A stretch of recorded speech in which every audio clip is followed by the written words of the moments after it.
দর্শক, খুলনায় আদালতে হাজিরা দিতে যাওয়ার সময় দুজনকে গুলি করেছে দুর্বৃত্তরা। এতে নিহত হয়েছেন একজন। আমরা আরো খবর জানবো। সরাসরি যোগ দিয়েছেন আমাদের সহকর্মী বেল্লাল হোসেন সজল। সজল, আসলে কি হয়েছিল সেখানে, ঘটনার বিস্তারিতটা কি আমাদের জানাবেন? হার্টের যত্নে বিশ্বসেরা ক্যানোলা তেল এখন বাংলাদেশে।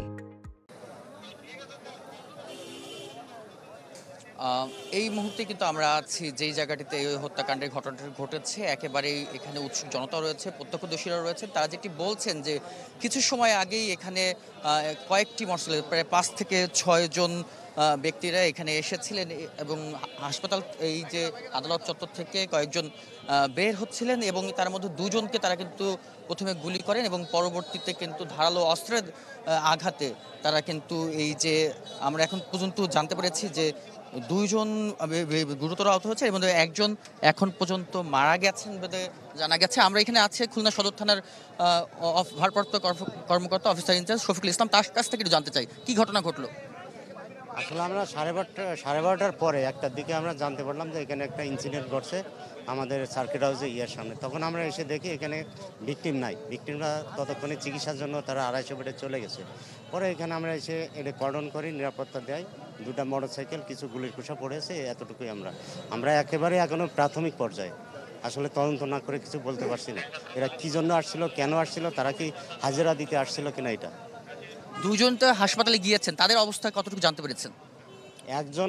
একজন যতটুকু আমি জানতে পেরেছি, একজনকে 250 বেডে পাওয়া গেছে, সেটা ডেড, মৃত অবস্থায় আছে। ঘটনাস্থলে কি কি রয়েছে আলামত?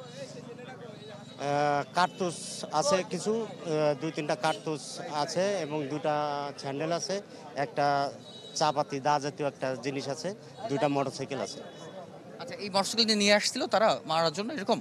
আসলে আমরা তো এখনো প্রাথমিক পর্যায়ে, আমরা এখনো তদন্ত না করে জানতে পারছি না যে আসলে ঘটনা কি।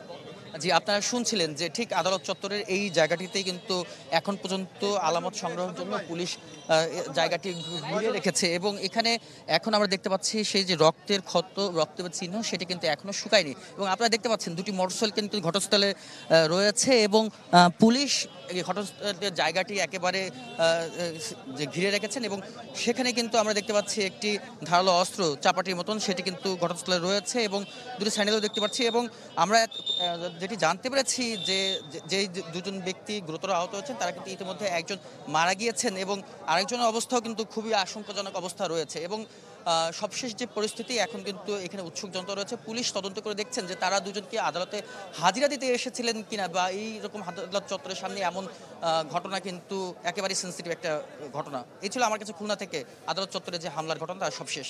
জি, ধন্যবাদ আপনাকে।